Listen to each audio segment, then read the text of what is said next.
할렐루야. 이번 주에 제가 읽은 책 가운데 이런 구절이 있었습니다. 우리는 너무나 교만하고 오만하며 도도하다. 이 구절을 읽으면서 이 구절에 해당되지 않는 사람이 우리 가운데 누가 있을까? 나는 이 구절과는 전혀 관계없어. 그렇게 자신할 수 있는 사람 있겠습니까? 저는 이 구절을 이렇게 바꿔 읽어봤어요. 나는 너무나 교만하고 오만하며 도도하다. 다른 어떤 사람이 아니라 바로 내가 너무나 교만하고 오만하고 도도한 그러한 모습을 보게 됩니다. 성경은 분명하게 말씀하고 있습니다. 이러한 시대 가운데는 절대로 부흥이 일어날 수 없다. 제가 우리 교회 역사를 정리하면서 우리 교회의 최전성기는 1960년대라는 생각을 하게 되었습니다. 우리 김창욱 장로님이나 정재호 장로님 또 돌아가신 이수희 장로님을 통해서 1960년대에 우리 교회에서 일어났던 부흥에 대해서 우리는 이야기를 많이 들었습니다. 이번 주간에 들은 증언은 부흥회를 하는데 부흥회 가운데 통성기도를 하고 있는데 예수 안 믿는 사람이 양동이에 물을 한 양동이 들고는 교회로 허겁지겁 쫓아왔다고 합니다. 그래서 왜 물을 한 양동이 들고 교회에 왔느냐고 물으니까 그분이 교회 지붕에 불나서 교회 지붕에 불나서 불 끌어 물 들고 왔다고. 그리고 우리 성도들 가운데서 하나님께서 영안을 열어주는 성도들은 교회에 불이 떨어지는 성령의 불이 떨어지는 모습을 본 분들이 있다. 그런 증언들을 들었습니다. 우리 어르신들은 지금도 그 시대를 그리워하는 것을 우리가 너무나 잘 알고 있습니다. 했던 이야기 또 하시고 했던 이야기 또 하시는 것들을 우리가 보게 됩니다. 왜 그렇습니까? 그때 하나님을 만났고 그때 큰 은혜를 경험했기 때문에 그 시대를 그리워하고 그런 은혜가 다시 한번 우리에게 주어지기를 그분들은 간절히 사모하고 있는 것을 우리가 보게 됩니다. 사랑하는 성도 여러분, 1960년대에 우리 교회 가운데 역사하셨던 그 성령의 역사가, 그 부흥이 다시 한번 우리 교회 가운데 일어나기를 원하십니까? 그 은혜를 사모하십니까? 그 부흥을 사모하십니까? 그러면 오늘 우리는 주님의 말씀을 들어야 합니다.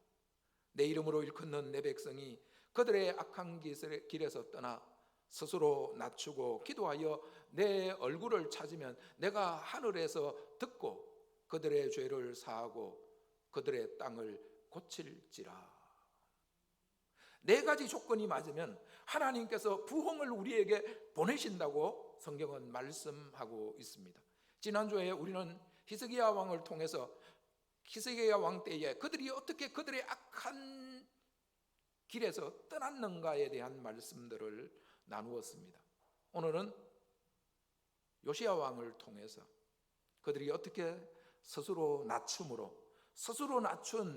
그 남유다 백성들 가운데 하나님께서 어떻게 부흥의 역사를 일으키셨는가, 이 말씀을 함께 살펴보면서 우리 교회 가운데도 우리 모든 성도들이 우리 스스로를 낮춤으로 하나님께서 부흥을 선물로 주시는 놀라운 은혜가 있으시기를 축복합니다. 성도 여러분, 우리는 어떻게 스스로 낮춤으로 부흥을 경험할 수 있을까요? 본문은 세 가지로 우리에게 말씀을 합니다. 첫째는 우리는 하나님 앞에 스스로 낮추어야 합니다. 지난 시간에 말씀을 드린 대로 히스기야 왕 시대 때에 그들이 죄악에서 떠남으로 그의 아버지의 모든 죄악으로부터 떠남으로 히스기야 왕 시대 때에 놀라운 부흥이 일어났습니다. 히스기야 왕이 죽고 난 뒤에 그의 아들 므낫세가 왕이 되었습니다. 근데 그가 왕이 될 때 나이가 몇 살인가 하면 12살 때 왕이 되었습니다. 12살 때 왕이 되었다는 것은 히스기야 왕이 하나님의 언약을 붙들고 기도했잖아요. 그죠? 이사야 선지자가 너 죽는다는 말씀을 듣고는 언약을 붙들고 기도했어요. 하나님, 대를 이을 아들이 없습니다. 다윗에게 약속하셨던 그 약속 하나님 기억하시고 하나님 은혜를 베풀어 주시옵소서. 하나님께서 히스기야 왕의 그 눈물의 기도를 들으시고 그 언약을 붙들고 한 기도를 들으시고 하나님께서 그의 생명을 15년 연장해 주셨어요. 그리고 므낫세가 12살 때 왕이 되었다고 하니까 히스기야 왕이 생명 연장 받고 난 3년 뒤에 므낫세가 태어났다는 말씀 아닙니까? 그죠? 그러면 므낫세는 사실은 이 세상에 태어날 수 없는 사람이었어요. 그죠? 근데 하나님께서 다윗을 생각하시고는 그에게 아들을 주셨습니다. 생명을 15년 연장시키셔서 아들을 주셨습니다. 그러나 놀라운 하나님의 은혜를 경험하고 이 세상에 태어났어요. 태어날 때부터. 그랬던 그 므낫세가 자기 아버지가 전심으로 하나님만을 찾는 그런 믿음의 본을 보여주었잖아요. 물론 마지막에는 조금 잘못한 부분도 있습니다만은, 그럼에도 불구하고 이 므낫세는 자기 아버지를 따라서 다윗의 길로 가지 아니하고 하나님이 싫어하는 것은 골라가면서 다 하는, 자기 아버지가 다 무너뜨린 것들을 다 세우기 시작하는, 심지어는 성전 안에다도 온갖 우상들을 세우는 이러한 모습을 보게 됩니다. 뒤에 므낫세는 하나님 앞에서 자기 자신을 좀 낮추고 자기가 잘못한 것들을 약간 회복을 합니다. 그가 55년 유다의 왕들 가운데서 가장 오랫동안 왕 노릇을 했어요. 그리고 그가 죽고 난 뒤에 그의 아들 아몬이 왕이 되었습니다. 아몬이 왕이 되었는데 이 아몬은 자기 아버지가 하여튼 나쁜 일이란 나쁜 일은 골라가면서 다 하는 거예요. 그러자 신하들 가운데서 반란을 일으켜서 남유다 역사에는 없는, 신하가 반란을 일으켜서 왕을 죽인 이런 남유다 역사는 없잖아요. 북이스라엘 역사에 있는 거지. 그 북이스라엘 역사에만 있는 신하가 반란을 일으켜서 왕을 죽였습니다. 2년 만에. 요시야는 아버지가 그렇게 죽고 백성들이 옹립을 해서 8살에 왕이 되었습니다. 8살짜리가 왕이 되었으니 그 8살짜리가 무슨 일을 할 수 있겠습니까? 그런데 그가 나이가 16살이 되었습니다. 역대하 34장 3절 말씀에 보면 아직도 어렸을 때 곧 왕위에 있은 지 8년에 그의 조상 다윗의 하나님을 비로소 찾고 제12년에 유다와 예루살렘을 비로소 정결하게 하여 그 산당들과 아세라 목상들과 아로새긴 우상과 부어 만든 우상들을 제거하여 버리기 시작했다고 말씀하고 있습니다. 16살이 되자 비로소 그의 조상 하나님을 찾고, 그리고 그가 20살이 되었을 때는 자기 아버지가, 자기 할아버지가, 그리고 그들의 조상들이 성전에 그리고 나라 곳곳에 세워놓았던 모든 우상들, 모든 태양신들, 그런 것들을 다 찍어내고 다 제거하고, 그리고 바알과 아세라상들을 불태우고 찍어서 가루를 내어서는 그 우상들을 제사한 제사장들의 무덤에다 버리고, 그리고는 제사장들의 그 우상을 섬겼던 제사장들, 그 제사장들의 뼈를 성전 제단에 불태워서 헐터버리는 철저하게 개혁을 이루는 모습을 우리는 볼 수 있습니다. 하나님께서 싫어하시는 것을 남김없이 싹 쓸어버리는 위대한 왕들이었던 아사 왕도, 여호사밧 왕도, 히스기야 왕도 하지 못했던, 솔로몬 이후로 이스라엘 땅에 세워놓았던 온갖 더러운 것들, 그 모든 더러운 것들을 다 찍어내고 다 불태우고 그리고 다 빻아서 가루를 내어서 흩어버리는 이러한 일들을 이루어갑니다. 요시야 왕이 나라를 이렇게 새롭게 하자, 이미 북이스라엘은 망했잖아요, 그죠? 북이스라엘이 망했는데 북이스라엘의 포로로 잡혀가지 않은 남아있는 사람들 가운데서 아사 왕이 이렇게 하자, 여기에 호응하여서 북이스라엘에서도 백성들이 자기 땅에 있는 산당과 그런 곳에 있는 모든 우상들을 다 찍어내고 불태우고 그것들을 빻아서 흩어버리는 이러한 역사가 나라 전역에서 일어나는 모습을 보게 됩니다. 사랑하는 성도 여러분, 이 요시야 왕이 어떻게 솔로몬 왕 이후로 대대로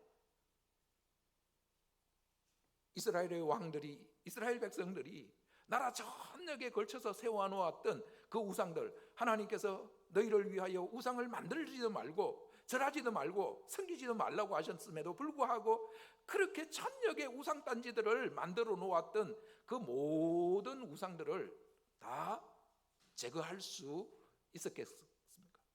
어떻게 싹 청소할 수 있었겠습니까? 그것은 바로 요시야 왕이 하나님을 하나님으로 인정했기 때문입니다. 여러분, 우리는 하나님을 하나님으로 인정하는 데 있어서 특별히 두 가지를 기억해야 합니다. 하나님은 우리를 창조하신 분입니다. 하나님은 창조주 하나님이십니다. 우리는 그분의 피조물입니다. 스스로 자기를 낮춘다는 것은 하나님을 창조주로 인정하는 거예요. 그리고 나는 그 창조주 하나님의 피조물이라는 거예요. 여러분, 우리 피조물들이 창조주 하나님을 떠나서 살 수가 있습니까? 우리의 생명은 창조주 하나님에게 있는 줄로 믿습니다.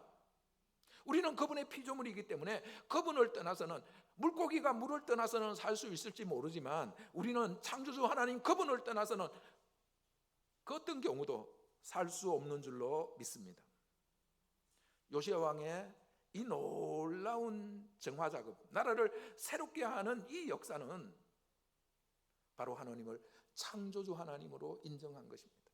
그리고 자기는 그 하나님의 피조물이라는 것을 겸손하게 인정한 것입니다. 그래서 자기를 낮춘다는 것은 바로 그 피조물의 자리에 있고 하나님을 창조주 하나님으로 모시는 것을 말씀합니다. 두 번째는 이스라엘 백성들은 하나님과 언약을 맺었습니다. 이게 중요하잖아요, 그죠? 언약을 맺었습니다. 언약의 내용은 하나님은 하나님이 되시고 우리는 하나님의 백성이지요. 하나님을 하나님으로 인정하는 거예요. 그리고 나는 그 하나님, 그 나라의 백성으로, 이 왕임에도 불구하고 이 요시야 왕은 자기가 왕이 아니라 하나님과 언약을 맺은 그 하나님 나라의 백성으로 자기를 낮추는 거예요.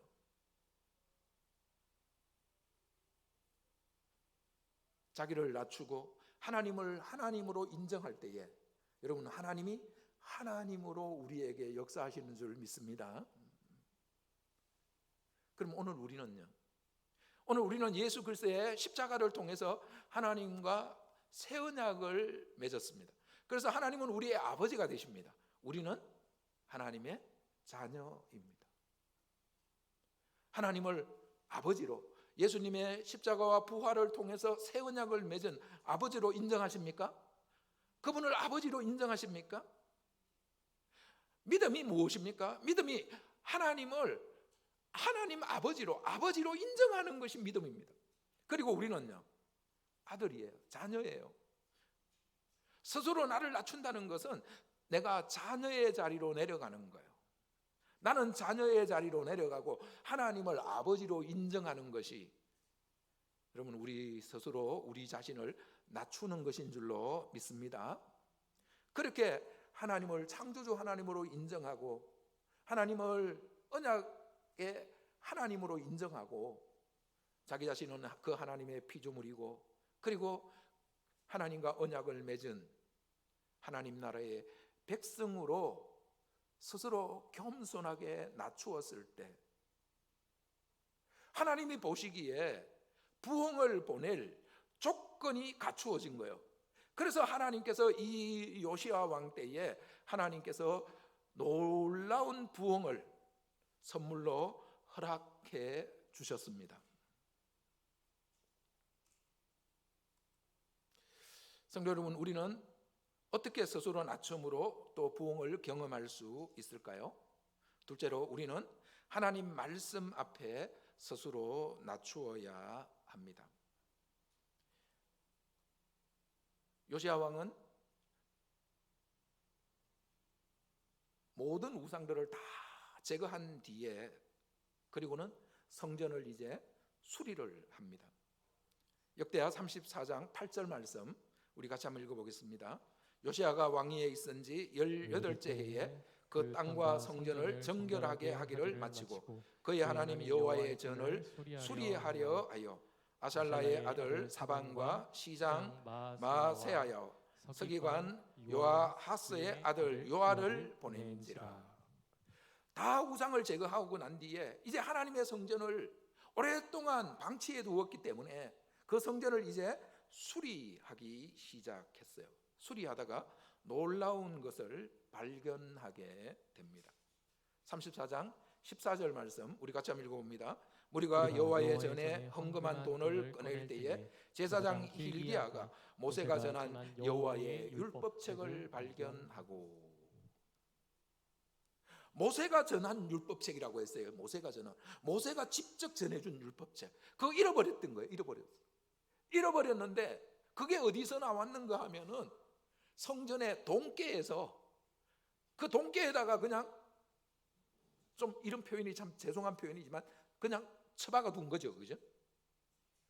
그 돈 이제 꺼내어서 성전을 수리하기 위해서 돈을 꺼내려고 보니까 그 동계 안에 모세가 직접 전해준 율법책, 그 율법책이 그 동계 안에 들어있었던 거예요.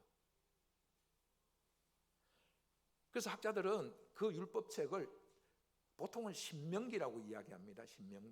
신명기라고 이야기하고, 또 어떤 학자들은 신명기뿐만 아니고 모세 오경 5권 다다 그렇게 이야기하는 학자들도 있어요.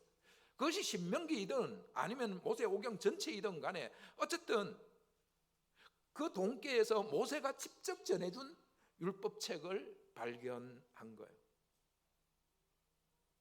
그 율법책을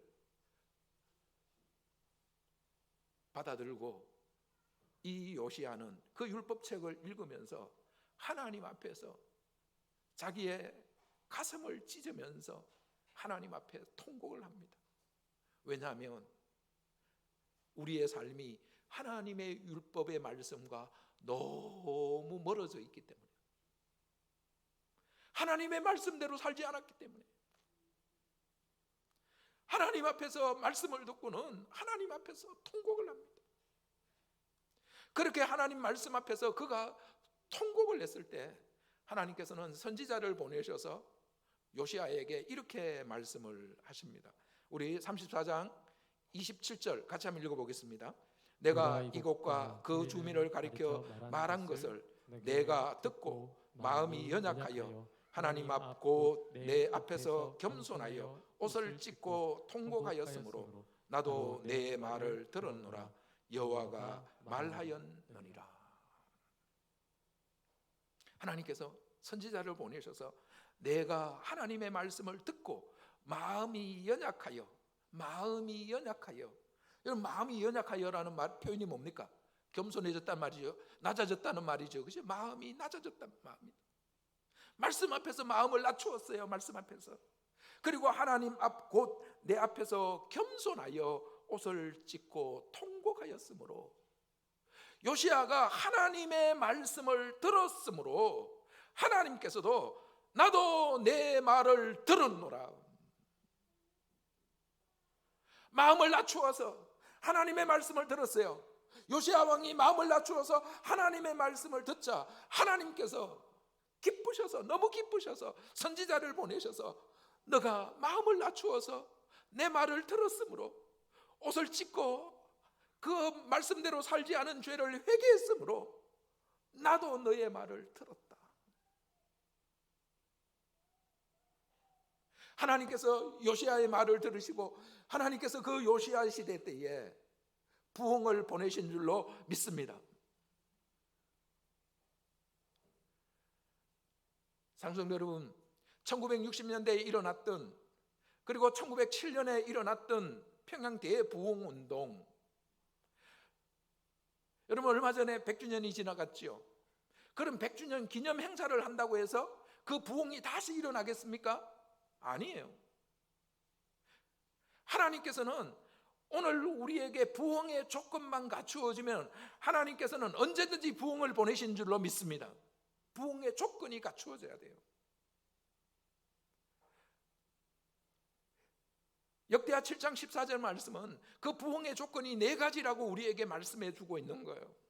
첫째가 지난주에 살펴본 말씀, 그들의 악한 길에서 떠나, 두 번째 오늘 우리가 살펴보는 말씀입니다. 스스로 낮추고, 스스로 낮추고. 왜 우리는 하나님 말씀 앞에서 스스로 낮추어야 합니까? 교만하면 하나님 말씀 들릴까요, 안 들릴까요? 귀로는 들어도 영혼으로, 마음으로 그 귀로 듣는 말씀이 들려요, 안 들려요? 안 들려요. 여러분, 우리의 마음이 높아지면 한 귀로 말씀 듣는 거 어디로 나가요? 한 귀로 새버려요.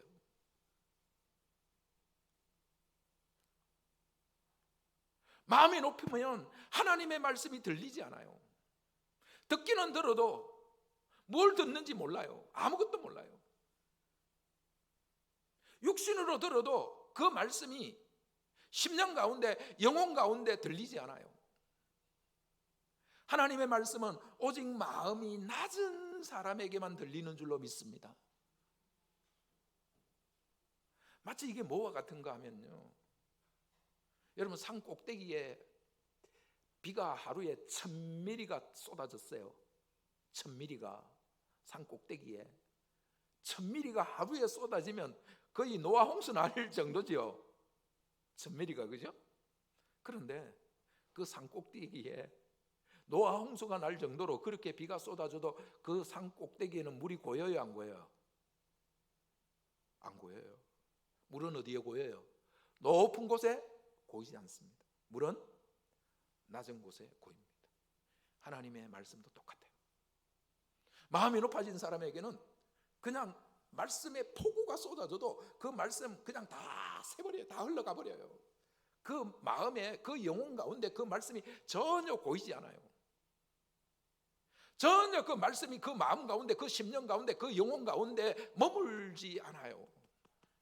어떤 사람 심령 가운데 하나님의 말씀이 고이는가, 하나님의 말씀이 머무는가 하면 바로 심령이 낮아진 사람, 심령이 가난한 사람, 스스로 자기의 마음을 낮춘 사람, 자기를 스스로 낮춘 사람, 그 심령 가운데, 그 영혼 가운데만 하나님의 말씀이 임해서 하나님의 말씀이 머무는 줄로 믿습니다. 하나님의 음성 듣기를 원하십니까? 하나님 말씀 듣기를 원하십니까? 오늘 안타까운 것은 많은 성도들이 하나님의 말씀을 들을 수 없다고 이야기합니다. 왜 하나님의 말씀이 들리지 않습니까? 어쩌면 우리는 우리 시대, 지금 우리 시대는 말씀의 홍수라고 해도 과언이 아닌, 그냥 TV에서도 그냥 유튜브에 지금 가면 뭐 말씀이 막 쏟아지지 않습니까? 그럼에도 불구하고 우리가 말씀을 들을 수 없다고 하는 이유는 어디에 있습니까? 물론 오늘 우리 목회자들에게도 그 책임이 있을 수도 있습니다. 그러나 동시에 오늘 우리의 마음이 높아져 있는 것은 아닌가? 마음이 높아져 있는 성도들에게는 하나님의 말씀이, 하나님이 직접 말씀하셔도 하나님의 말씀이 들리지 않습니다. 그리고 하나님의 말씀이 그 심령 가운데 머물지 않습니다. 하나님의 말씀이 우리에게 와서 그 하나님의 말씀은 살았고 운동력이 있어서 사위의 날선 어떤 것보다도 예리하여서 우리의 혼과 영과 관절과 골수를 말씀이 막 다니시면서 말씀이 쪼개고 말씀이 개혁하고 말씀이 새롭게 하고 말씀이 수술하고 말씀이 치료하고 말씀이 역사한다고 했습니다. 말씀이 우리의 영혼 가운데 머물러야 그 말씀이 우리 안에서 그 말씀이 역사하는 거예요. 어떤 심령 가운데 말씀이 머물러서 역사하겠습니까? 스스로 자기를 낮춘 겸손한 심령 가운데 하나님의 말씀이 임하시고 하나님의 말씀이 머무시면서 살아계신 하나님의 말씀이 살아있는 역사를 그 심령 가운데서 그 영혼 가운데서 이루어 가시는 줄로 믿습니다. 이 요시야 왕 시대에 이 부흥운동이 바로 요시야 왕이 그렇게 자기의 마음을 낮추니까, 하나님 말씀 앞에서 마음을 낮추니까 그 왕의 마음 속에 하나님의 말씀이 임해서 그 말씀이 운동한 그 운동의 결과가 이 부흥인 줄로 믿습니다.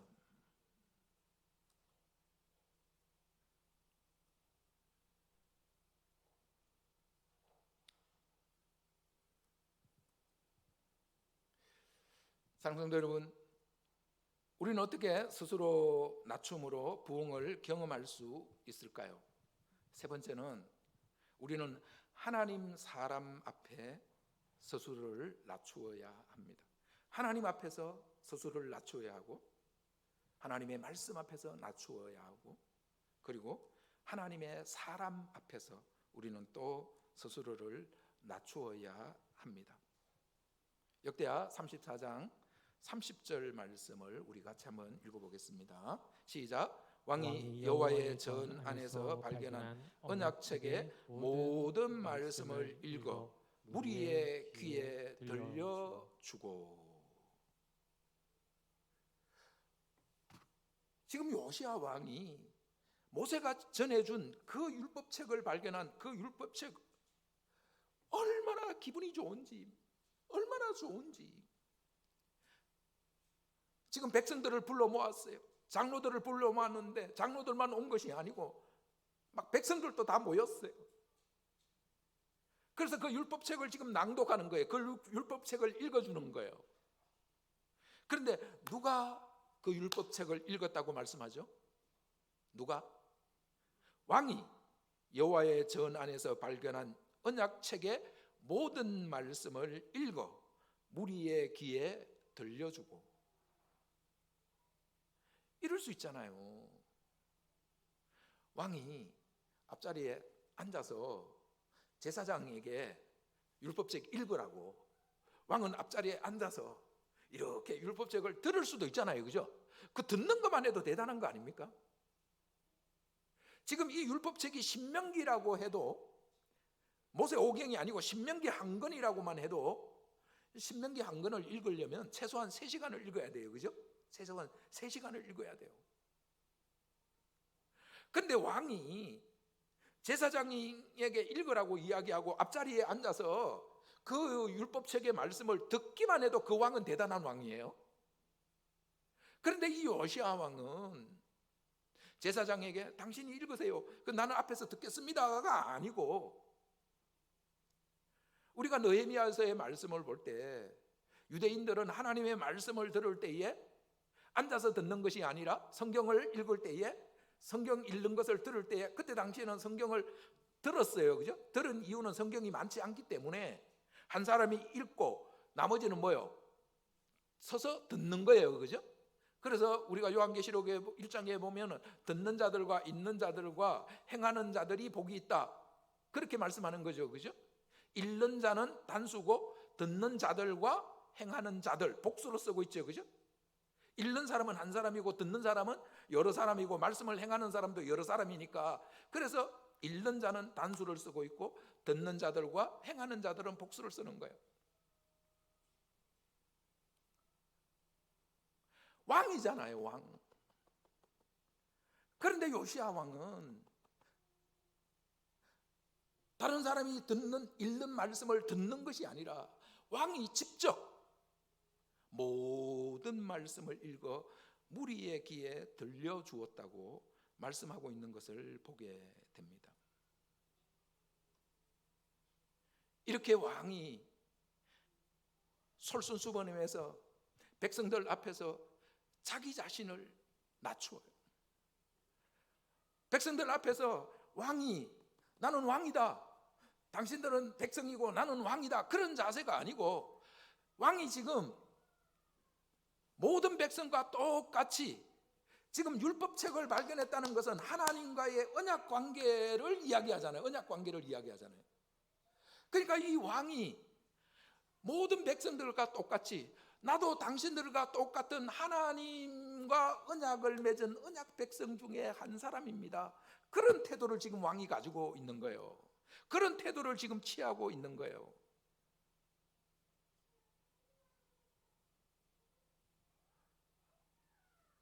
요시야 왕이 그런 태도, 왕의 권위라든지 그런 것들을 내세우지 아니하고 하나님 앞에서 다른 모든 이스라엘 백성들과 똑같은 언약 백성으로 하나님 앞에 지금 서 있는 거예요. 이러한 왕의 모습을 보고 이스라엘 백성들도 호응을 합니다.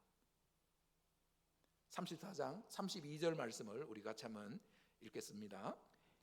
예루살렘과 베냐민에 있는 자들이 다 여기에 참여하게 하며 예루살렘 주민이 하나님 곧 그의 조상들의 하나님의 언약을 따르니라. 왕이 앞장서서 언약 백성으로서 하나님의 언약에 순종해 나아가니까 다른 모든 백성들이 왕의 모습을 보고 왕을 본받아서 율법에 철저하게 율법을 따르는 이러한 모습을 우리는 보게 됩니다.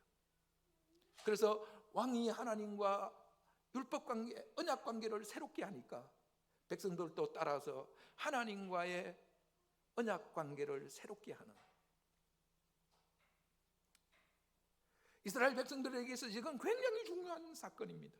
우리가 잘 아는 대로 이스라엘 백성들이 요단강 건너가기 전에 신명기가 뭡니까? 하나님과의 언약 관계를 새롭게 한 게 신명기 아닙니까? 그죠?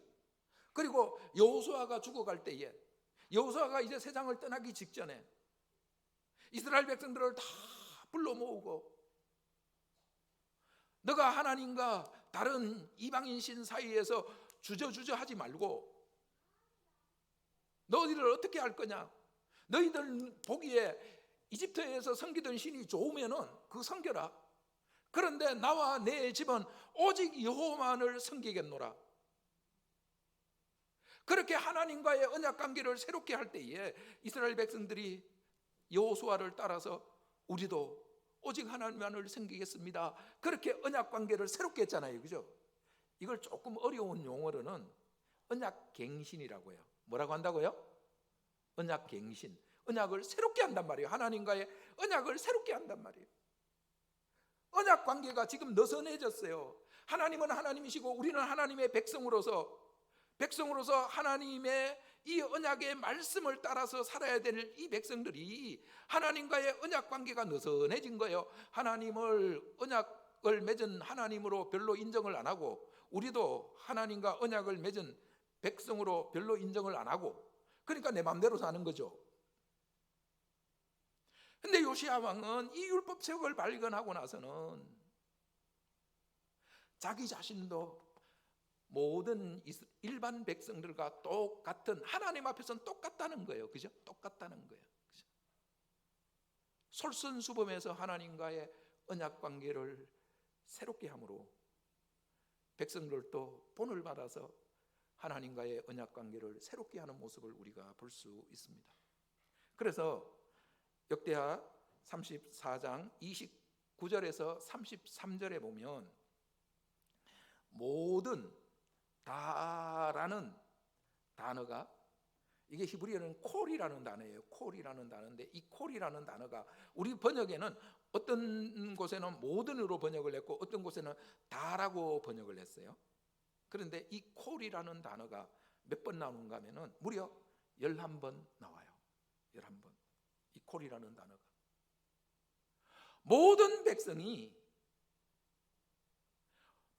모든 마음을 다하고 뜻을 다하고 성품을 다해서 하나님께로 다 돌아와서 하나님의 모든 말씀에 순종해서 하나님과의 언약 관계를 새롭게 했다는 말씀인 줄로 믿습니다.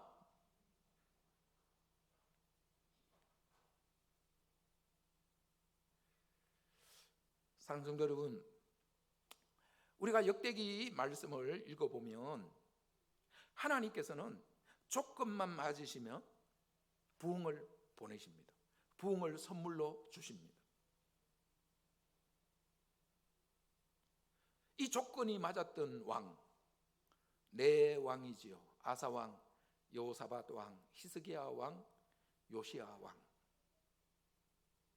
이 요시야 왕 때에 요시야 왕은 하나님 앞에서 자기 자신을 철저하게 낮추었습니다. 하나님 앞에서 자기를 낮추었어요.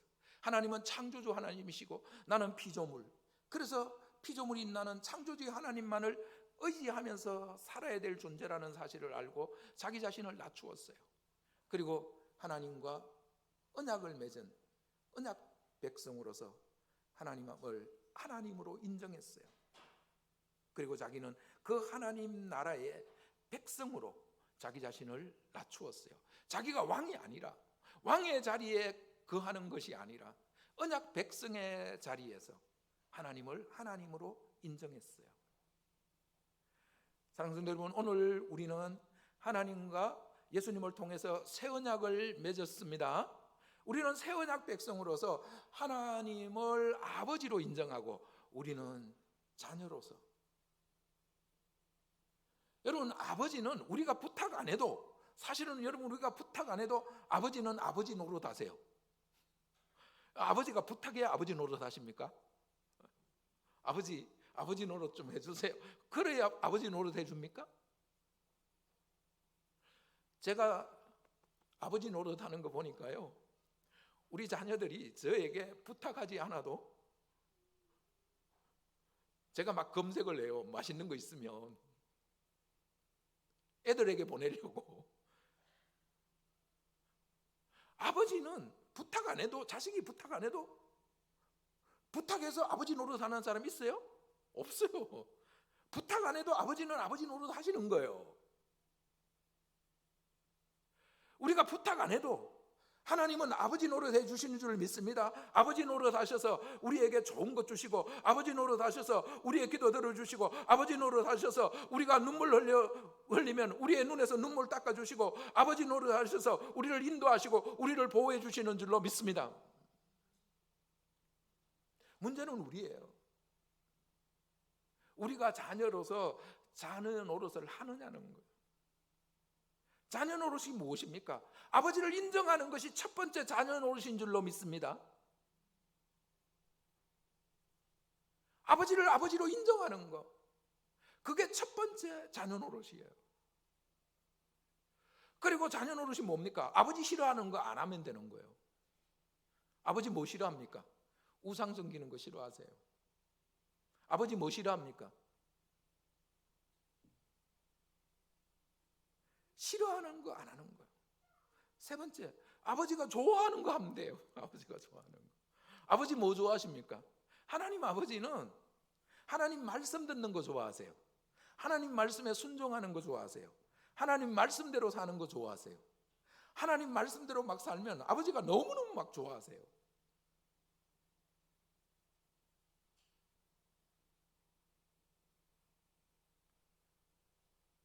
요시야 왕은 두 번째로 하나님 말씀 앞에서 자기를 낮추었어요. 하나님 말씀 앞에 낮추니까 하나님의 말씀이 들리는 거예요. 그래서 말씀 들리는 대로 그대로 순종하는 모습을 우리가 요시야 왕을 통해서 보게 됩니다. 그래서 사실은 역대하 35장에 보면 유월절을 지키는데 그 유월절이 사무엘 이후로 그렇게 대대적으로 유월절을 지킨 적이 이스라엘 역사상에 없었다고 기록하고 있는 것을 보게 됩니다. 철저하게 개혁을 했죠. 그죠? 모던이라는 단어가 11번 나온다고 했잖아요. 그죠? 철저하게 개혁을 하고 성전을 수리하고 그리고 하나님의 말씀을 따라서 철저하게 모든 백성이 유월절을 지키는데 이 왕이 그 백성들을 위해서 어린 양과 염소를 3만 마리 내어놓고 그리고 송아지 항소를 3천 마리 내어놓는 유월절을 지키라고 왕이 솔선수범하는 모습을 우리는 볼 수 있습니다. 말씀 앞에 순종한 거죠. 부흥을 사모하십니까? 어떻게 부흥이 옵니까? 우리는 다른 믿음의 성도들 앞에서 스스로를 낮추어야 합니다. 교만한 사람 좋아하시는 분 손 한번 들어보세요. 아마 한 사람도 없을걸요. 교만한 사람이. 여러분 누가 자기 잘났다고 좀 이러면 속으로 우리 뭐라고 이야기합니까? 밉세이데이. 교만한 사람 좋아하는 사람 아무도 없어요. 저는 그런 측면에서 하나님께서 참 우리 교회에 박봉란 장로님을 보내주신 게 참 큰 은혜라고 생각합니다. 다음 주에 장로님, 이제 이번 주가 되겠네요. 이번 주에 장로님 또 대구 동산병원에 오셔서 붕어빵 구우셔서 한 박스에 30개씩 포장해서 붕어빵 비닐로 포장 다 해서 30개씩 해서 또 한 몇천 개를 구우셔서 동산병원에 있는 모든 환자들과 직원들에게 주시겠다고 목포에서 그 일을 위해서 일부러 오시겠다고 연락이 오셨어요. 아마 박봉란 장로님이 우리 교회에 오셔서 우리의 목이 조금은 더 숙여지지 않았을까? 그리고 우리의 허리가 조금은 한 1cm라도 더 숙여지지 않았을까? 그럼 왜 우리가 장로님 좋아합니까? 만약 장로님이 교만해서 목이 곧은 그런 분이라면 여러분 우리가 장로님 뭐 다시 보고 싶고 그러겠어요?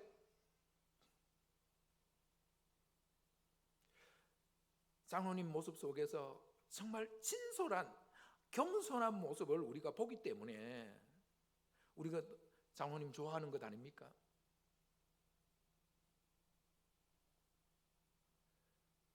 상성도 여러분, 우린 지금 그냥 말만 하고 있어요. 1960년대에 일어났던 그 부흥 말하면서 지금은 그런 일이 일어나지 않는다고 그렇게 이야기하고 있어요. 여러분 조건만 맞으면 지금도 그때 일어났던 그 부흥 그대로 일어나는 줄로 믿습니다. 조건이 안 맞기 때문에 지금 하나님께서 부흥을 못 보내시는 거예요. 하나님께서는 지금 예비하고 계십니다. 하나님께서 막 보내고 싶으셔서 부흥을 막 보내고 싶으셔서 우리가 사모하는 것보다 오히려 하나님이 더 사모하시는 줄로 믿습니다. 하나님은 다 준비해 놓고 계세요. 언제든지 하나님은 보내실 준비가 되어 있어요. 우리의 조건만 맞으면, 우리에게 조건만 맞으면 하나님이 보내시는 그 부흥이 우리에게 복이 되어야 되는데 조건이 안 맞을 때 보내면 그 부흥이 결코 우리에게 복이 안 되는 거예요.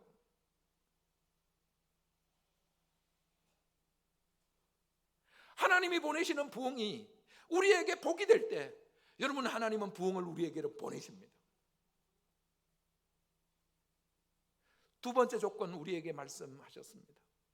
스스로 낮출 때, 스스로 낮출 때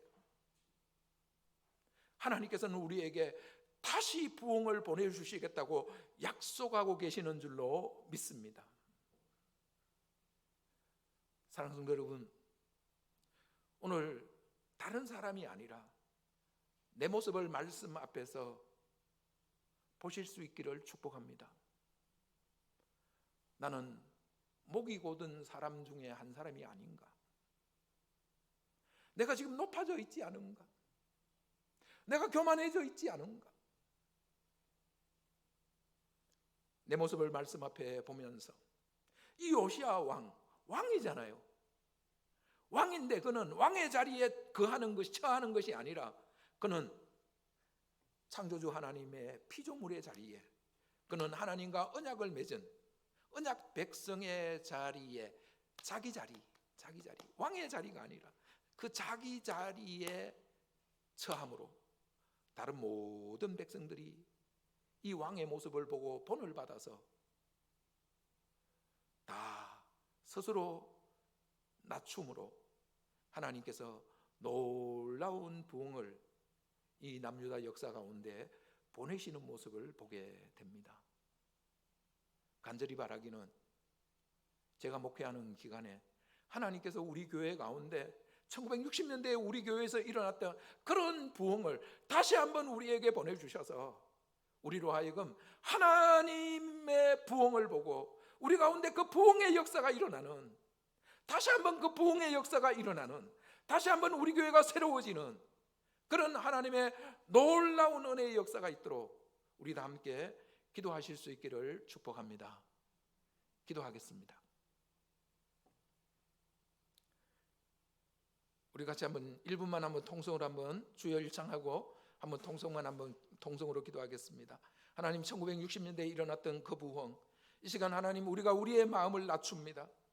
요시야 왕이 하나님을 창조주로 인정하고 피조물의 자리로 낮아짓고, 요시야 왕이 하나님을 하나님으로 인정하고 언약 백성의 자리로 자기 스스로 낮아졌을 때 하나님께서 보내셨던 그 부흥, 하나님 오늘 우리가 우리 스스로를 낮춥니다.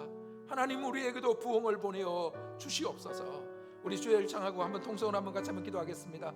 주여, 할렐루야. 하나님 아버지, 은혜와 사랑을 감사합니다. 요시야 왕 시대 때 일어났던 아버지 하나님 그 부흥의 역사, 아버지 하나님이여, 아버지 하나님이여, 요시야 왕이 아버지 하나님이여, 하나님을 아버지 하나님이여, 하나님 앞에서 자기 스스로를 낮추고 하나님 말씀 앞에서 자기 스스로를 낮추고 그리고 백성들 앞에서 아버지 하나님이여 자기 스스로를 낮춤으로 아버지 하나님께서 요시야 왕 시대 때에 부흥을 보내셔서 나라가 새롭게 되어지는, 나라의 모습이 아버지 하나님이여 새로워지는 아버지 하나님이여 그런 은혜를 하나님 베풀어 주셨습니다.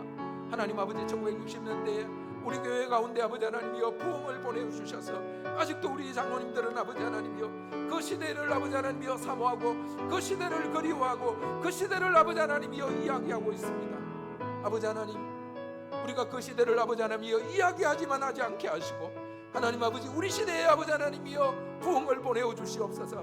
하나님, 우리 시대에 부흥을 보내어 주시기를 원합니다. 주님, 부흥의 조건을 아버지 하나님이 우리에게 네 가지를 말씀해 주셨습니다.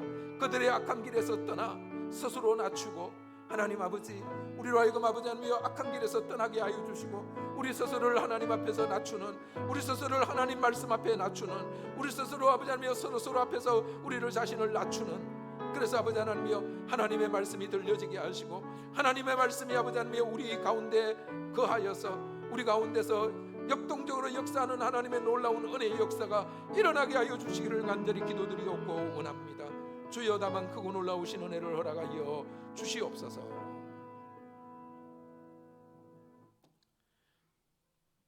하나님 아버지, 간절히 사모하오니 하나님 우리 시대에도 다시 한번 부흥을 보내어 주시옵소서. 우리 교회로 하여금 1960년대에 일어났던 그 부흥을 이야기하는 것으로 그치지 않게 하시고 하나님 우리 시대의 부흥을 보게 하여 주시옵소서. 하나님 우리 시대에 다시 한번 부흥을 경험하게 하여 주시옵소서. 하나님 우리 시대에 다시 한번 주님의 몸된 교회가 회복되어지고 살아나는 모습, 역동적으로 하나님을 찾는 모습을 볼 수 있도록 하나님 우리 시대에 다시 한번 부흥의 역사를 일으켜 주시옵소서. 우리 구주 예수 그리스도의 이름으로 기도드리옵나이다. 아멘.